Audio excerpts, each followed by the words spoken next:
অনেক সময় আমরা জীবনে অনেক মানুষকে এমন বলতে শুনে থাকি যে আমি অসফল হয়েছি কারণ আমার সময় ভালো যাচ্ছিল না। আমি এই জিনিসটা লাভ করতে চাইছিলাম কিন্তু করতে পারলাম না কারণ আমার সময়টা ভালো যাচ্ছিল না। আমি আমার জীবনে ওই মহান কাজটা করতে চাইছিলাম কিন্তু করতে পারলাম না। কেন? কারণ আমার সময়টা ভালো যাচ্ছিল না। কিন্তু যে মুহূর্তে ভালো সময় আমার জীবনে আসবে আমি সব কিছু প্রাপ্ত করব। এমন প্রায় প্রত্যেকেই বলেন। আসুন একটা কথা বোঝা যাক।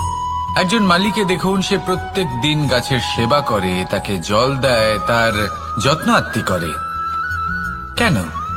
প্রত্যেক দিন সেই গাছ ফল দেয় না। সঠিক সময় এলে তবেই সেই গাছ ফল দেয়, কিন্তু প্রত্যেক দিন মালি তার সেবা করে, তাকে যত্ন করে। শুধুমাত্র তখন করে না যখন সেই গাছ ফল দিতে সক্ষম। আর যদি মালি গাছের যত্ন প্রতিদিন না করে তাহলে হয়তো সেই গাছ ফল দিতেই পারবে না। এটাই হলো আমাদের জন্য একটা শিক্ষা। যখন সময় আমাদের জন্য অপেক্ষা করে না তখন আপনি সময়ের জন্য কেন অপেক্ষা করছেন? ভালো সময়ের জন্য অপেক্ষা করবেন না। ভালো এবং শুভ কর্ম দ্বারা ভালো সময়কে নিজের কাছে টেনে আনুন। নিরন্তর কর্ম করুন, পরিশ্রম করতে থাকুন। শুভ সময় আপনা থেকেই আপনার কাছে আসবে। আসুন আমার সাথে ভালোবেসে বলুন, রাধা রাধা। একে বালি বলুন, মাটি বলুন বা ধুলো বলুন, এ দিয়ে কত কিছু করা সম্ভব। এ দিয়ে আপনি নিজের বাসস্থান নির্মাণ করতে পারেন, প্রাচীর গড়ে তুলতে পারেন, অট্টালিকা নির্মাণ করতে পারেন। কিন্তু যদি এই বালিকে আপনি মুষ্টিবদ্ধ করে রাখতে চান তাহলে তা হাত থেকে ফসকে যাবে।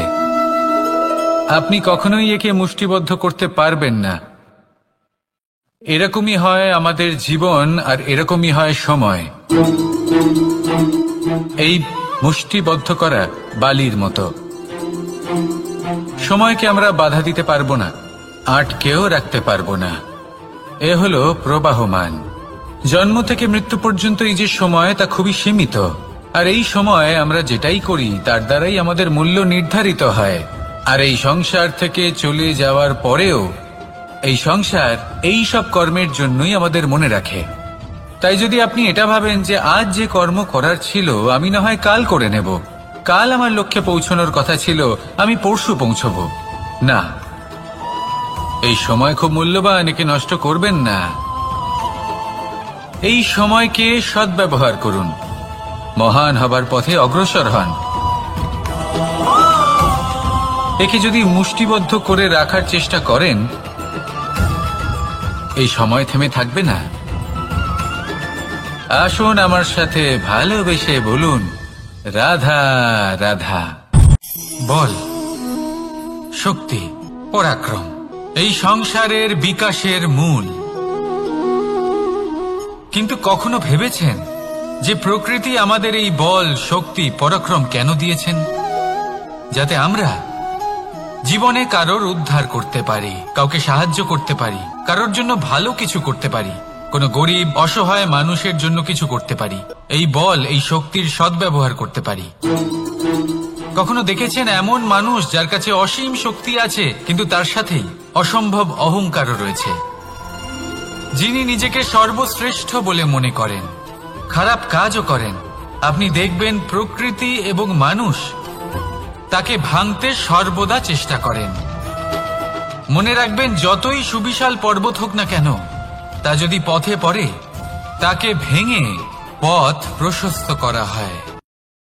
মন্দিরে যখনই আপনি যান সেখানে অবস্থিত প্রতিমার চরণ স্পর্শ করেন।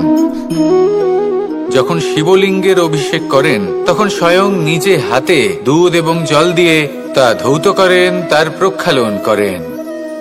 কিন্তু এর পেছনে কোনো অন্ধবিশ্বাস নেই। এখানে বিষয়টা হলো ঊর্জা সংক্রান্ত। যে কোনো ব্যক্তি হোক বা কোনো বস্তু, তার নিজস্ব একটি বিশেষ ঊর্জা থাকে। সেই জন্য যখনই আমরা বড়দের চরণ স্পর্শ করি তখন সেই স্পর্শ দ্বারা সেই বিশেষ ঊর্জা আমরা নিজের অন্তরে সমাহিত করি। তাই সব সময় মনে রাখবেন, কারোর চরণ স্পর্শ করার অর্থ এটা নয় যে আপনি কারোর সামনে তুচ্ছ হয়ে যাচ্ছেন। এর অর্থ হলো এটাই যে বড় হওয়ার জন্য সেই বিশেষ ঊর্জা আপনি তার থেকে প্রাপ্ত করছেন। আর এই জীবনের আরেকটা বড় সত্য হলো এটাই যে যদি আপনি জীবনে কিছু লাভ করতে চান তবে নতমস্তক হতে শিখুন। তা হয় স্বচ্ছতার একটা আলাদা গুরুত্ব আছে। যদি আপনি নিজেকে স্বচ্ছ রাখেন তাহলে আপনার নিজেরও ভালো লাগবে, সামনের ব্যক্তিরও ভালো লাগবে, একটা অন্যরকম প্রভাব পড়বে। কিন্তু একজন শ্রেষ্ঠ ব্যক্তি কিভাবে হয়ে ওঠা সম্ভব? যার মধ্যে গুণ আছে, শিক্ষা আছে, শুভ চেতনা আছে, যিনি সৎকর্ম করেন। কিভাবে হব সেই ব্যক্তি যার মধ্যে জ্ঞান আছে? শুধুমাত্র স্বচ্ছ থাকলে তো তা হওয়া সম্ভব নয়। প্রথমে আপনাকে বুঝতে হবে যে মানুষের মধ্যে 4টি মূল তত্ত্ব আছে। প্রথম হলো তার শরীর, যার দ্বারা উনি যে কোনো কর্ম করে থাকেন। দ্বিতীয় তত্ত্ব হলো তার মন, যার দ্বারা কোনো কর্ম করার জন্য সে নিজেকে প্রেরণা দিতে থাকে। তৃতীয় তত্ত্ব হলো বুদ্ধি, যে কর্ম আমরা করতে চাই, যে লক্ষ্যে আমরা পৌঁছতে চাই, সেটা আমরা কিভাবে। এই সংসারে কখনো কোনো ব্যক্তিকে তার বাইরের পোশাক দেখে বিচার করার চেষ্টা করবেন না, এটা খুব বড় ভুল করবেন। কোথাও একটা গাছ দেখলাম, খুব বিশাল আকারের একটা গাছ, বিশাল শাখা আছে, সেগুলো দেখে আমরা ভাবি যে এই গাছে হয়তো কত সুস্বাদু ফল আছে, আমরা সেই গাছের পরিচর্যা করতে থাকি। আর অন্যদিকে হলো একটি তৃণ, যেটা মাটি থেকে কিছুটা উঁচুতে পৌঁছেছে, কিন্তু সেই তৃণর নিচে, মাটির নিচে অত্যন্ত সুস্বাদু ফল বা সবজি জন্ম নেয়, আমাদের স্বাস্থ্যের পক্ষে অত্যন্ত উপকারী। সেই জন্য কখনো আবরণ দেখে কাউকে বিচার করতে চেষ্টা করবেন না। যদি এই বিশেষত্ব বোঝার ক্ষমতা আপনি অর্জন করেন, যদি এই শিল্প আপনি নিজের ভেতরে জাগ্রত করেন, তাহলে এই সংসারে বিশেষত্ব কি সেটা আপনি জানতে পারবেন। আর এই সমস্ত খেলা দৃষ্টি থেকে নয়, দৃষ্টিভঙ্গি থেকে জন্ম নেয়। দৃষ্টিভঙ্গি সবসময় শুভ রাখুন, আর আমার সাথে ভালোবেসে বলুন রাধা রাধা। পরিবারে ধৈর্য রাখতে পারলে তাহলে আস্তে আস্তে দেখবেন প্রেম বৃদ্ধি পাচ্ছে। সমাজে যদি ধৈর্য রাখতে পারেন তাহলে আস্তে আস্তে এই সমাজ আপনাকে সম্মান করবে।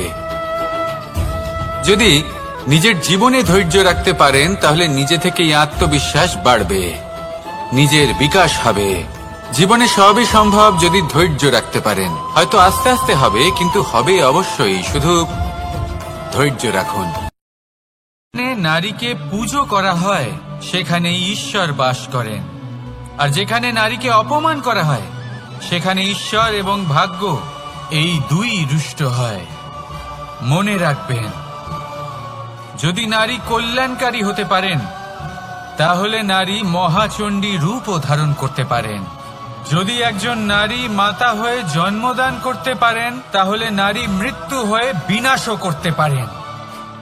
যেখানে নারী অপমানিত হবেন সেখানে মহান ভারতও মহাভারতের পথে অগ্রসর হতে পারে। তাই মনে রাখবেন, কোনো বাড়িতে, কোনো পরিবারে যখন কারোর জন্ম হয় তখন তা কত সুখের মুহূর্ত হয়। সেই ছোট্ট সন্তান যখন কিছুটা বড় হয় সে হাঁটার চেষ্টা করে, আর সেই প্রক্রিয়াতেও খুব বড় একটা শিক্ষা লুকিয়ে রয়েছে, ঠেলে দেওয়া। যখন আপনি হাঁটতে চান, সামনে এগোতে চান, তখন আপনি কি করেন? নিজের পায়ের তলার যে মাটি তাকে আপনি পেছনে ঠেলে দেন। ব্যাস, এই একই জিনিস তো জীবনেও শিখতে হবে। এবার যদি আপনি জ্ঞানের পথে অগ্রসর হতে চান তাহলে অজ্ঞানতাকে পেছনে সরিয়ে দিতে হবে। যদি আপনি প্রকাশের দিকে এগোতে চান তাহলে অন্ধকারকে পেছনে সরিয়ে দিতে হবে। যদি আপনি ভবিষ্যতে সফল হতে চান তাহলে অতীতের যে অসফলতাগুলিকে পেছনে সরিয়ে দিতে হবে। কর্ম করতে থাকুন, কখনো থামবেন না। আর আমার সাথে ভালোবেসে বলুন রাধা। যদি কারোর ব্যবহার আপনার প্রতি অনুচিত হয়, বা যদি কেউ অনুপস্থিত থেকে থাকে, বা কেউ যদি আপনাকে বুঝতে না পারেন, তাহলে তার অর্থ এটা নয় যে আপনি সেই সম্পর্ক ভেঙে ফেলবেন। বুঝুন, আপনার জীবনে তার গুরুত্ব কোথায় আর তার জীবনে আপনার। সম্পর্ক গড়ে তুলুন, তাকে পালন করতে শিখুন, একসাথে মিলে চলুন, এই মন সুপ্রসন্ন হয়ে বলবে, রাধা রাধা। জন্ম কোথায় হয়েছে, কিভাবে হয়েছে, এতেও কিছু যায় আসে না যে আপনার মৃত্যু কোথায় হবে, কিভাবে হবে। যায় আসে তখন, গুরুত্বপূর্ণ হলো এটাই যে জীবন আপনি যাপন করেছেন তার উদ্দেশ্য কি ছিল, কি ভাবনা নিয়ে আপনি বেঁচেছেন। এখন যদি আপনি এমন কিছু করেন যার দ্বারা এই সংসার আপনার থেকে জীবন যাপনের প্রেরণা পেতে পারে, মৃত্যুর পরেও আপনার কর্ম দেখে তা স্মরণ করে জীবনে বাঁচতে শেখেন, তাহলে তার তাৎপর্য হলো আপনি নিজের কর্মের দ্বারা, নির্বাচনের দ্বারা অমর হয়ে গেছেন। দেখুন, জীবনে দুশ্চিন্তা করা হলো বৃথা, মৃত্যুর ভয়ও হলো বৃথা। কারণ আত্মা কখনো মরে না, তাকে কেউ শেষ করতে পারে না, না কাল, না মৃত্যু, আর না সময়। যদি এমন কিছু থাকে যা আপনার আত্মাকে শেষ করে দিতে পারে, তাহলে তা আপনারই নিজের দুষ্কর্ম। তাই এই যে জীবনকাল আপনার কাছে রয়েছে, তাতে শুধু শুভ কর্ম করুন, দুশ্চিন্তা করা ত্যাগ করুন। এমন কর্ম করুন যা দেখে সংসার উচিত পথে চলে আসে। এই সংসারের সব থেকে বড় সুখ কি? কেউ বলবেন নিজের লক্ষ্য প্রাপ্ত করা, কেউ বলবেন ধন উপার্জন করা, কেউ বলবেন নিদ্রাই সব থেকে বড় সুখ, কেউ বলবেন রাজ্য লাভ করা, আবার কেউ বলবেন মাতার হাত থেকে খাবার খাওয়া, আদি ইত্যাদি। কিন্তু যদি সত্যি কথা বলি, এই সংসারের সব থেকে বড় সুখ হলো সেবা করা। কখনো কাউকে সেবা করে দেখুন। এই সেবা দ্বারা অন্য কোনো মানুষের আশীর্বাদ লাভ করাতেই সুখ রয়েছে। আপনার সেবা ভাব দ্বারা যখন কোনো মানুষ নিজের অন্তরাত্মা থেকে আপনাকে আশীর্বাদ করে, তার থেকে বড় সুখ আর কিছুই নেই। কারণ প্রত্যেক মানুষের মধ্যে ঈশ্বর বাস করেন। নরের সেবাই হলো নারায়ণের সেবা। নিষ্কাম সেবা করাই হলো সব থেকে বড় সুখ। তাই নিজের অন্তরে সেবার এই ভাব জাগ্রত করুন। যে সুখের কথা আমি বলছি, সেই সুখ অনুভব করেই দেখুন। এই মন সুপ্রসন্ন হয়ে বলবে, রাধা রাধা। বাহ, পুষ্পের সুবাস আমার খুব ভালো লাগে। অত্যন্ত সুন্দর হয় এই পুষ্প। এইভাবে চারিদিকে পুষ্প দেখে মন আনন্দিত হয়ে ওঠে। এবার আপনারা ভেবে দেখুন, আমার চারিদিকে পুষ্প নয়, আগুন আছে। তাহলে কি হবে? আমার শরীর কি জ্বলে যাবে না? অবশ্যই জ্বলবে। শরীরকে কি আগুনের তাপ সহ্য করতে হবে না? অবশ্যই সহ্য করতে হবে। এটাই হলো প্রকৃতির নিয়ম। এই নিয়ম কিন্তু আমরা সবাই জানি। কিন্তু মানুষ জীবনে তিনটি কাজ অবশ্যই করে থাকে। কিছু দান করে, কিছু গ্রহণ করে, আর কিছু ত্যাগ করে দেয়। আমাদের এটাও ভাবতে থাকে যে এটা করলে কিভাবে করবে। আমরা তার দেবার জন্য পর্যাপ্ত ধন নেই, ভেবে দেখুন। নেবার জন্য সংসারে অত স্নেহ নেই, আর ত্যাগ করার জন্য জীবনে এত সুখই নেই। তাহলে কিভাবে করবে? কেন? আসলে আমরা বস্তুগত চাহিদা অর্জনে এত ব্যস্ত হয়ে পড়ি যে আমরা বুঝতেই পারি না যে কি নেবার আছে, কি দেবার আছে, আর কি ত্যাগ করার আছে। শরীরের কোনো অংশে যদি তাহলে আজ আমি আপনাকে বলি, সমস্ত শরীর মনে রাখবেন এই তিনটে গুরুত্বপূর্ণ গুণ, তিনটে গুরুত্বপূর্ণ কথা। নিসর্গ যদি নষ্ট দেবার জন্য আছে দান, নেবার মতো আছে জ্ঞান, আর ত্যাগ করার মতো আছে এই অহংকার। এই বৃক্ষ, বায়ু, জল, এদের সকলকে রক্ষা করুন, নষ্ট নয়। মনে রাখবেন, যদি নিসর্গ থাকে মানুষ থাকবে, যদি নিসর্গ থাকে তাহলেই জীবন থাকবে। আসুন আমার সাথে ভালোবেসে বলুন, রাধা রাধা। এই সংসারে সবাই বলেন আমি অর্জুনের মতো হয়ে উঠতে চাই। সবাই চায় যে তারাও যেন অর্জুনের মতো গান্ডীব লাভ করে। তারাও চায় যে তাদেরকেও মহাদেব এসে পশুপতি অস্ত্র দান করবেন। তারাও এটাই চায় মহাভারতের মতো মহাসংগ্রামে বিজয়ী হতে। কিন্তু সবাই ভুলে যান যে অর্জুন যা হতে পেরেছিলেন সবকিছুই অর্জন করেছিলেন। যদি আপনিও অর্জুনের মতো গান্ডীব লাভ করতে চান, তবে আপনাকেও তার মতোই শ্রেষ্ঠ কাঠ নির্বাচন করতে হবে। সেই কর্ম আপনাকেই করতে হবে। তার প্রত্যঞ্চা যাতে তীব্র হয়, তার জন্য আপনাকে সর্বশ্রেষ্ঠ দড়ি খুঁজে বের করতে হবে। আপনার বাণ যাতে ঘাতক হয়, সেই জন্য আপনাকে নতুন নতুন ধাতু খুঁজে বের করতে হবে, সেই শিক্ষা আপনাকে লাভ করতে হবে, তবেই আপনার ইচ্ছে পূর্ণ হবে। অর্জুন হওয়া বড়ই সরল। যদি আপনি কিভাবে অর্জন করতে হয় তা জানেন, শুধুমাত্র স্বপ্ন দেখেন যারা, তারা কখনোই অর্জন করতে পারবেন না। কিন্তু যদি কেউ অজ্ঞাতবাস ভোগ করতে পারে, যদি কেউ লাক্ষাগৃহ থেকে পালিয়ে বাঁচতে পারে, যদি কেউ কঠোর তপস্যা করতে পারে, প্রতীক্ষা করতে পারে এবং পরিশ্রম করতে পারে, তাহলে সে অর্জুন অবশ্যই হয়ে উঠবে। যদি আপনি অর্জুন হয়ে উঠতে চান, তাহলে কর্ম করতে শিখুন আর আমার সাথে ভালোবেসে বলুন, রাধা রাধা। জীবন থাকলে লক্ষ্য অবশ্যই থাকবে। যদি লক্ষ্য থাকে, তার পথ অবশ্যই থাকবে। যদি পথ থাকে, তাহলে বাধা অবশ্যই থাকবে। আর এর ওপরেই নির্ভর করে যে আমরা জীবনে সফল হব না অসফল, পুরস্কারের ভাগীদার হব নাকি তিরস্কারের। মনে করুন আপনাকে একটা কাজ করতে হবে, আপনাকে পর্বত আরোহণ করতে হবে, আর সেই পথের ঢাল আপনাকে একাধিকবার ফেলে দেবে। পাথর আপনাকে একাধিকবার আহত করবে। এই অবস্থায় কি করবেন? সাধারণ মানুষ বেছে নেয় প্রতিশোধ।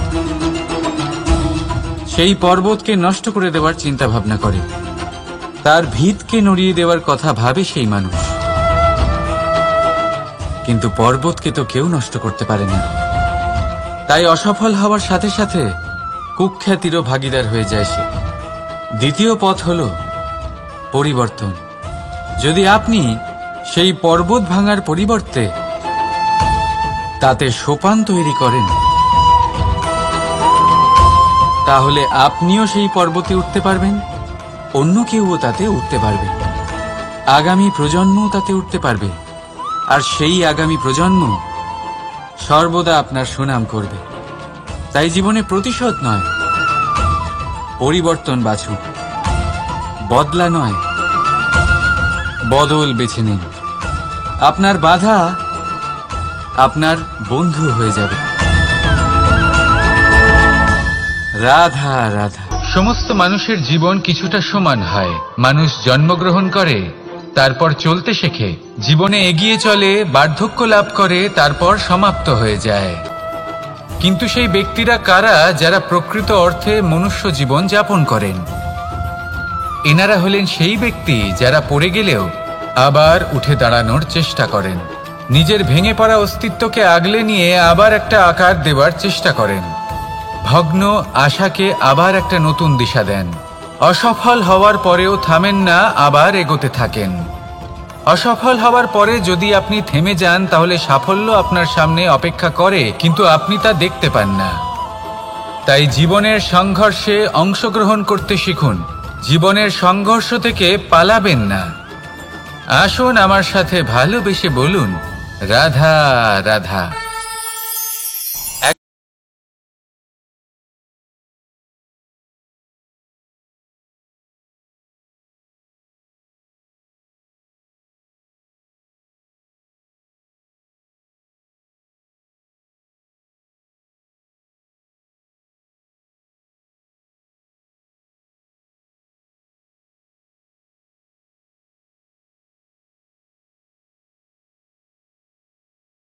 কিন্তু সেখানে শেয়াল বলল, আমি তো এরকম কিছু করিনি।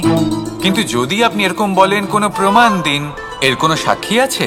তখন রাজা সিংহ পেঁচাকে ডেকে পাঠালেন, যে সেই মুহূর্তে বৃক্ষের শাখার ওপর বসেছিল, সে সব কিছু দেখেছিল। পেঁচা সব সত্যি কথা বলল, আর শেয়ালকে মৃত্যুদণ্ড দেয়া হলো। এবার এই কাহিনী আমি আপনাকে কেন শোনালাম? কারণ মানুষও কখনো কখনো এরকম কর্ম করেন যা শিয়াল করেছে। এটা ভাবেন কেউ দেখছে না, যখন আমি অনুচিত কর্ম করতেই পারি। কিন্তু না, আপনি যাই করুন না কেন, কেউ না কেউ অবশ্যই তা দেখছে। কোনো ব্যক্তি না হলেও কোনো প্রাণী, না হলে কোনো যক্ষ বা দেব বা প্রেত। যদি এনারা কেউ না দেখেন, তাহলে ধরিত্রী মাতা দেখেন যেখানে দাঁড়িয়ে আপনি সেই কর্ম করছেন, তাই না? তাই একটা কথা সবসময় মনে রাখবেন, কে দেখছেন কে দেখছেন না সেই বিষয়ে ভাবা ছেড়ে দিন। এটা খুব সহজ কথা। আপনি যদি উচিত কর্ম করেন উচিত ফল পাবেন, যদি অনুচিত কর্ম করেন তাহলে আপনি অনুচিত ফল অবশ্যই পাবেন। সেই জন্য উচিত পথে চলতে থাকুন, উচিত কর্ম করতে থাকুন, আর আমার সাথে ভালোবেসে বলুন রাধা রাধা। আপনি কখনো কোনো বাজকে নিজের বাসা বানাতে দেখেছেন?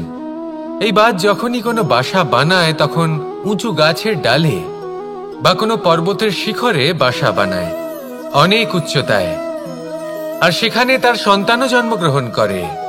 যখন এই সন্তানেরা জন্মায় তখন এই বাজ খুবই ভালোবেসে এবং খুব সাবধানে এদের পালন পোষণ করে, নিজের ঠোঁট দিয়ে তাদের ঠোঁটে খাবার পরিবেশন করে। কিন্তু যেই সেই সন্তানেরা হৃষ্টপুষ্ট হয়ে যায় এবং সেই কথা বাজ নিজে বুঝতে পেরে যায়, সেই বাজ নিজেই সেই বাসা ছিন্ন ভিন্ন করে দেয়। সেই সন্তান যাদের সবেমাত্র ডানা গজিয়েছে, কিভাবে উঠতে হয় তারা জানে না, সেই সন্তানগুলিকে উচ্চতা থেকে ঠেলে দেয়। সেই সন্তান প্রথমে ভয়ভীত হয়ে যায়। তারা সামনে মৃত্যুকে দেখতে পেয়ে ভয়ের কারণে তাদের ডানা ঝাপটাতে থাকে, আর সেই প্রক্রিয়াতেই সেই সন্তানগুলি উড়তে শুরু করে দেয়। এবার এই ঘটনায় আমরা কি শিক্ষা পেতে পারি? এটাই, যদি আপনি মাতা পিতা হন তাহলে নিজের সন্তানকে অবশ্যই স্নেহ করুন, কিন্তু তাদেরকে নিজের আঁচলের তলায় বেঁধে রাখবেন না। যদি আপনি চান আপনার সন্তান জীবনে উন্নতি করুক, তাহলে নিজের মুঠো থেকে তাদের স্বতন্ত্র করে দিন, এই সংসারে সংঘর্ষ করতে দিন। সেই সন্তান নিজেই বুঝতে পারবে যে জন্মের সময় পাওয়া ডানা কি করে ব্যবহার করতে হয়, আর আপনার চোখের সামনে আপনার সন্তান এই আকাশে উড়তে থাকবে। তাহলে আসুন আমার সাথে ভালোবেসে বলুন রাধা রাধা। সংসারে সবচেয়ে পবিত্র মানা হয় গঙ্গা জলকে। কখনো ভেবে দেখেছেন কেন? কারণ গঙ্গা জলের আবির্ভাব অত্যন্ত শুদ্ধ হয়, তার জন্ম শুদ্ধ হয়, যেখান থেকে তার শুরু সেটাই শুদ্ধ হয়, আর শুরুটা শুদ্ধ হওয়া অত্যন্ত আবশ্যক। আমাদের জীবনে সবই শুরু হয় আমাদের ভাবনা থেকে। নিজের ভাবনাকে শুদ্ধ রাখুন, কারণ এই ভাবনা থেকেই আবির্ভাব হয় শব্দের। আপনার শব্দ শুদ্ধ রাখুন।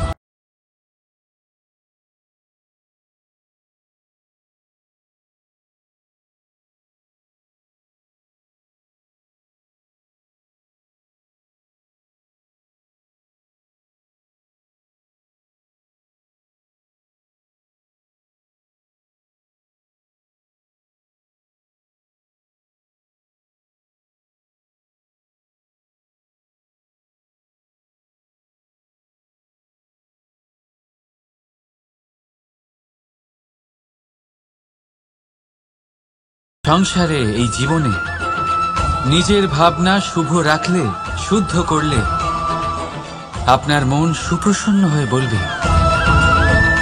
রাধা রাধা। মানুষ জন্মগ্রহণ করে, তার সাথে ভয়েরও জন্ম হয়। ছোটবেলা থেকেই আমাদের মনে কোনো না কোনো প্রকারের ভয় থেকেই যায়।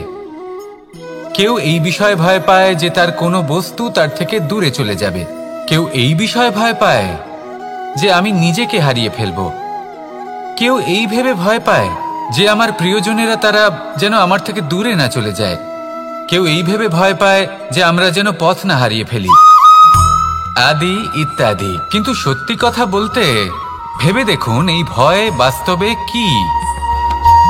শুধুই একটা মনস্থিতি, আর কিছুই নয়। যা কিছু আপনি জীবনে পেয়েছেন তা একদিন আপনাকে হারাতে হবে। এই জীবন হলো আপনারই, কিন্তু তাও একদিন সমাপ্ত হবে। তাই ভয় পেয়ে কি লাভ?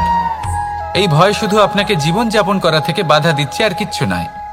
পথ হারিয়ে ফেললেই বুঝতে পারবেন যে নতুন পথ কিভাবে বানাতে হয়। কিছু মানুষকে জীবন থেকে হারালে তবেই আপনি বুঝবেন যে আপনার আপনজনকে। এই ভয়ের কারণে ভীত হয়ে থাকবেন না।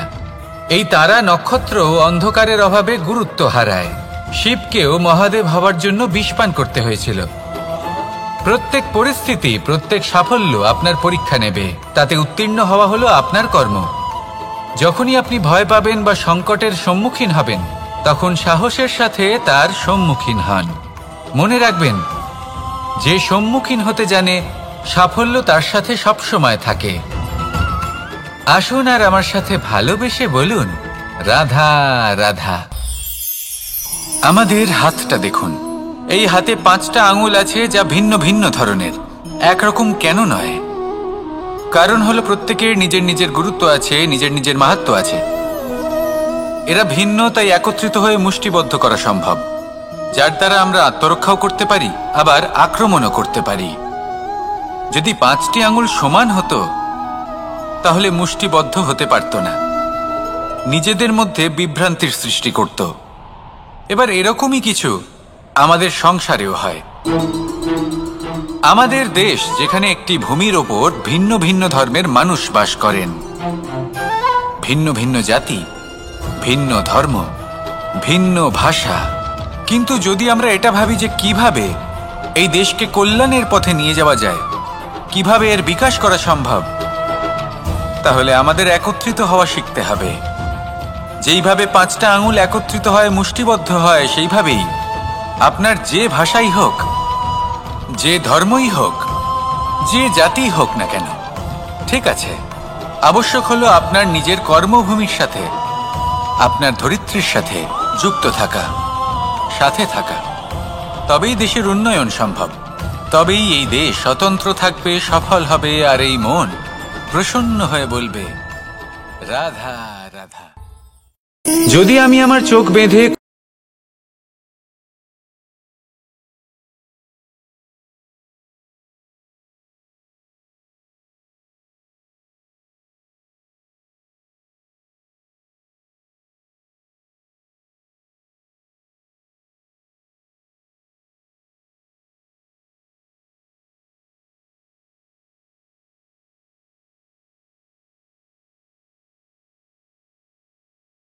শুধু এটুকু জানেন যে এই কাজটা করলে কত ধন অর্জন করবেন আর কত নাম হবে, আর ব্যাস সামনে এগিয়ে যান। এটা উচিত নয়। পূর্ণরূপে যে কোনো কাজ করার আগেই সেই কাজের বিশ্লেষণ করে নেওয়া উচিত, তা বুঝে নেওয়া উচিত, এবং সেই বিষয়ে অবশ্যই খেয়াল রাখা উচিত যে আপনার শরীর এবং আপনার মন এই কাজ করার জন্য কি প্রস্তুত রয়েছে। যদি তা না হয়, তাহলে প্রথমে নিজেকে শুধরে নিন, তারপরে সেই কাজ করুন। যদি এইভাবে জীবনে সামনে এগোন, তাহলে সাফল্যের সম্ভাবনা জীবনে অনেক বেশি বেড়ে যাবে। তাহলে এটাই করুন, আর আমার সাথে ভালোবেসে বলুন, রাধা রাধা। এই সংসারে সাফল্য লাভ করার জন্য জ্ঞানের প্রয়োজন হয়, পরিশ্রমের প্রয়োজন হয়, দৃঢ় নিষ্ঠার প্রয়োজন হয়, নিরন্তর চেষ্টা করা প্রয়োজনীয়। কিন্তু আরো কিছু আছে যা অত্যন্ত প্রয়োজনীয় এবং গুরুত্বপূর্ণ। তা হলো ভালো বন্ধু। তাদের থাকা অত্যন্ত প্রয়োজনীয়। যদি ভালো বন্ধু থাকে, তাহলে সময় এলে তারা ঢাল হয়ে আপনাকে সুরক্ষা করবেন। সময় এলে অস্ত্রের মতো শত্রুকে সংহারও করবেন। যদি তিনি জ্ঞানী হন, তাদের মধ্যে সদ্গুণ থাকে, তাহলে এই সব গুণ আপনার মধ্যেও প্রবেশ করবে। তাহলে সাফল্যের জন্য ভালো বন্ধু পাওয়া অত্যন্ত প্রয়োজনীয়। কিন্তু শুধু বন্ধু কেন, ভালো শত্রুও থাকা প্রয়োজনীয়। এবার আপনি ভাববেন, এ আমি কি বললাম? যদি আপনার জীবনেও ভালো অর্থাৎ শক্তিশালী শত্রু থাকে, তাহলে আপনিও শক্তিশালী হতে থাকবেন। এই শত্রু আপনাকে প্রেরিত করবে আরো বেশি শক্তিশালী হয়ে ওঠার। কখনো কোনো হরিণকে দেখুন, তীব্র গতিতে দৌড়তে থাকে। কেন তীব্র গতিতে দৌড়ে? এই কারণে নয় যে কোথাও তার জন্য মধুর ঘাস অপেক্ষা করে রয়েছে, না। সে এই কারণে তীব্র গতিতে দৌড়য় কারণ সেটা না করলে তার পেছনে একটি সিংহ আছে যে ওকে নিজের ভোজন করে ফেলবে। তাই জীবনে বিপদ, সংকট, এই সবকিছুও হলো অত্যন্ত গুরুত্বপূর্ণ। তার সম্মুখীন হতে শিখুন, আর আমার সাথে ভালোবেসে বলুন, রাধা রাধা রাধা।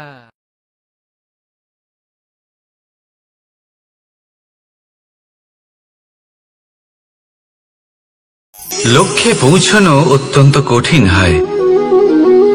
কেউ ভাবেন যে কেন এত কঠিন হয়, কেন এত কষ্ট করতে হয় লক্ষ্যে পৌঁছানোর জন্য। এই লক্ষ্য সরলভাবে কেন আমার কাছে চলে আসে না?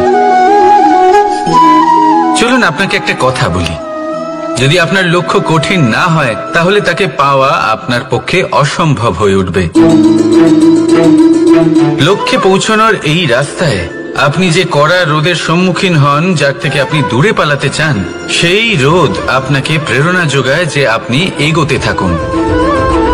ভাবুন একজন যাত্রী যে কিনা নিজের লক্ষ্যের দিকে যাচ্ছেন, সেই পথে উনি যদি একটু ছায়া পেয়ে যান আর উনি ওখানে বিশ্রাম নেন, তাহলে তার সাথে তার ভাগ্য গভীর নিদ্রায় সেখানে বিলীন হয়ে যায়। তাই পরিশ্রমের করা রোদের থেকে কখনো দূরে পালাবেন না। জীবনে শুধু সামনে এগোতে থাকুন দৃঢ়তার সাথে। আর লক্ষ্য সরল হোক, কঠিন হোক বা অত্যাধিক কঠিন হোক, একটা কথা মনে রাখবেন, যে জীবনের লক্ষ্যে পৌঁছতে পেরেছে সে লক্ষ্য প্রাপ্তির জন্য আফসোস কখনোই করে না। রাধা রাধা। ধৈর্য, এই ধৈর্য কি কোনো গুণ, কোনো অনুভূতি, কোনো দৃষ্টিভঙ্গি? আমার জন্য ধৈর্য এক বাহন। আপনি হয়তো ভাবছেন এই কেমন বাহন? বাহন তো ঘোড়া হতে পারে, হাতি হতে পারে, উটও হতে পারে, কিন্তু ধৈর্যকে বাহন বানানো মানে? চলুন আপনাকে একটা কথা বোঝাই। পৃথিবীতে এমন কোনো বাহন নেই যে তার আরোহীকে আছড়ে ফেলেনি। সেটা উট হোক বা হাতি হোক বা ঘোড়া হোক, চলতে চলতে কখনো নড়বড় করেই বসে। তারপর সেই আরোহী পরে কারোর পায়, তারপর পরে তার নিজের নজরে। কিন্তু ধৈর্যরূপী বাহন কখনো কাউকে ফেলে না, কখনো না। না সেই আরোহী কারোর পায়ে পড়ে, আর না তো নিজের নজরে। কারণ ধৈর্য আপনাকে বিবেক প্রদান করে, বিবেক আপনাকে পরিকল্পনায় সাহায্য করে, আর পরিকল্পনা প্রদান করে আপনাকে শক্তি আপনার লক্ষ্যের দিকে অগ্রসর হওয়ার। বুঝলেন? ধৈর্যকে সঙ্গে রাখুন, নিজেকে আরো ধৈর্যশীল করে তুলুন। এই ধৈর্যের সাহায্যে আরোহণ করে দেখুন কিভাবে এই বাহন আপনাকে আপনার গন্তব্যে পৌঁছে দেবে। রাধা রাধা। সংসারে এমন একটা ভ্রান্ত ধারণা রয়েছে যে সবকিছু ভাগ্যের দ্বারা পাওয়া যায়, কিন্তু ভাগ্য, প্রারব্ধ এ তো সকলের জন্যই সমান হয়। এটা তো ব্যক্তির উপরে নির্ভরশীল হয়, তার আকাঙ্ক্ষার উপরে নির্ভরশীল হয়, বাসনার উপরে নির্ভরশীল হয়, স্বভাবের উপরে নির্ভরশীল হয় যে উনি সেটা নিয়ে কি করেন। দেখুন, এই প্রসাদ কিন্তু সকলকেই দেওয়া হয়, কিন্তু তা গ্রহণ করবেন কিভাবে সেটা ব্যক্তির উপরে নির্ভর করে। আপনাকে এক উদাহরণ দিই। যেমন ধরুন, দুজন মানুষকে আমি একটা করে মাটির ডেলা দিলাম, সেটা নিয়ে তারা কি করবেন? একজন মানুষ তার ছোট ছোট ডেলা বানাবেন আর পথযাত্রীদের ওপরে ছুঁড়ে মারবেন, হাসি ঠাট্টা করবেন, তাদের বস্ত্র নোংরা করে দেবেন, সেটাতেই উনি আনন্দ পাবেন।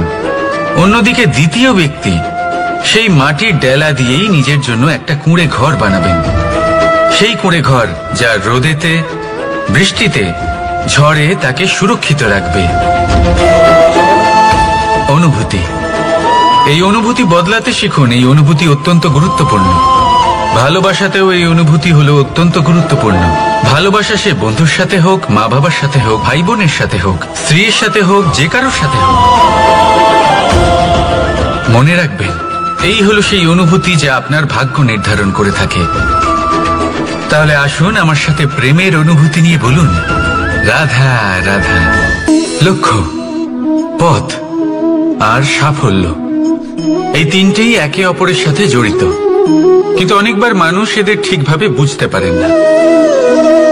তারা ভাবেন যে যেরকম লক্ষ্য হবে সেরকমই পথ হবে, সেই মতোই লক্ষ্য কঠিন হলে পথ কঠিন হবে, লক্ষ্য সরল হলে পথ সরল হবে। যদি আপনাকে আসল সত্যের সাথে অবগত করাই, তাহলে দেখবেন সবকিছুই এর উল্টো।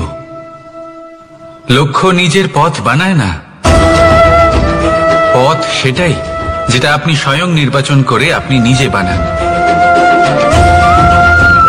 সেই অনুসারেই আপনি আপনার লক্ষ্যে পৌঁছতে পারবেন।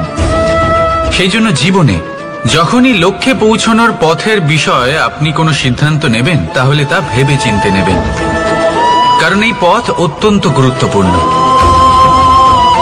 পথ যদি শুভ হয়, তাহলে লক্ষ্য আপনা থেকেই শুভ হয়ে যায়। তাহলে আসুন আমার সাথে ভালোবেসে বলুন, রাধা রাধা। ভাগ্য আর কর্ম, এই দুই এমন শব্দ যাকে ঘিরে সমগ্র সংসার। কেউ বলে আমার ভাগ্যে এটা ছিল না, যা পেলে আমার জীবন অন্যরকম হতো। কেউ বলে আমার গত জন্মের কর্ম নিশ্চয়ই এমন ছিল, যে কারণে এই জন্মে এরকম ভাগ্য পেয়েছি আমি। এসব বাদ দিন আর একবার শান্ত চিত্তে ভাবুন। আপনি বুঝতে পারবেন যে ভাগ্য আর কর্ম এই দুই এই জন্মের। তফাৎ শুধুমাত্র এটাই যে যদি ভাগ্যের কথা বলা হয়, তাহলে আপনি এই ভাগ্যের থেকে যত বেশি আশা করবেন, তত বেশি নিরাশ হবেন আপনি। কারণ এই আশা আপনাকে কর্ম করা থেকে আটকায়। যদি কথা বলা হয় কর্মের, তাহলে নিজের কর্মের প্রতি যত বিশ্বাস রাখবেন, তত বেশি সফলতা আপনার কাছে আসবে। তাই একটা কথা মনে রাখবেন, ভাগ্য আপনার কর্ম নির্ধারণ করে না, কিন্তু আপনার কর্ম আপনার ভাগ্যকে অবশ্যই নির্ধারণ করে। রাধা রাধা। এই সংসারে সবাই বলেন আমি অর্জুনের মতো হয়ে উঠতে চাই। সবাই চায় যে তারাও যেন অর্জুনের মতো গান্ডীব লাভ করে। তারাও চায় যে তাদেরকেও মহাদেব এসে পশুপতি অস্ত্র দান করবেন। তারাও এটাই চায় মহাভারতের মতো মহাসংগ্রামে বিজয়ী হতে। কিন্তু সবাই ভুলে যান যে অর্জুন যা হতে পেরেছিলেন সবকিছুই অর্জন করেছিলেন। যদি আপনিও অর্জুনের মতো গান্ডীব লাভ করতে চান, তবে আপনাকেও তার মতোই শ্রেষ্ঠ কাঠ নির্বাচন করতে হবে। সেই কর্ম আপনাকেই করতে হবে। তার প্রত্যঞ্চা যাতে তীব্র হয়, তার জন্য আপনাকে সর্বশ্রেষ্ঠ দড়ি খুঁজে বের করতে হবে। আপনার বাণ যাতে ঘাতক হয়, সেই জন্য আপনাকে নতুন নতুন ধাতু খুঁজে বের করতে হবে। সেই শিক্ষা আপনাকে লাভ করতে হবে, তবেই আপনার ইচ্ছে পূর্ণ হবে। অর্জুন হওয়া বড়ই সরল, যদি আপনি কিভাবে অর্জন করতে হয় তা জানেন। শুধুমাত্র স্বপ্ন দেখেন যারা, তারা কখনোই অর্জন করতে পারবেন না। কিন্তু যদি কেউ অজ্ঞাতবাস ভোগ করতে পারে, যদি কেউ লাক্ষাগৃহ থেকে পালিয়ে বাঁচতে পারে, যদি কেউ কঠোর তপস্যা করতে পারে, প্রতীক্ষা করতে পারে এবং পরিশ্রম করতে পারে, তাহলে সে অর্জুন অবশ্যই হয়ে উঠবে। যদি আপনি অর্জুন হয়ে উঠতে চান, তাহলে কর্ম করতে শিখুন আর আমার সাথে ভালোবেসে বলুন, রাধা রাধা। জীবন থাকলে লক্ষ্য অবশ্যই থাকবে।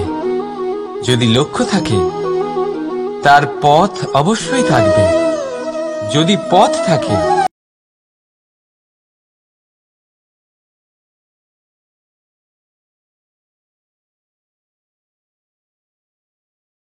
আমরা জীবনে সফল হব না অসফল, পুরস্কারের ভাগীদার হব নাকি তিরস্কার।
তাই জীবনে প্রতিশোধ নয়, পরিবর্তন বাছুন।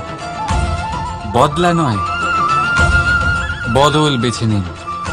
আপনার বাধা আপনার বন্ধু হয়ে যাবে। রাধা রাধা।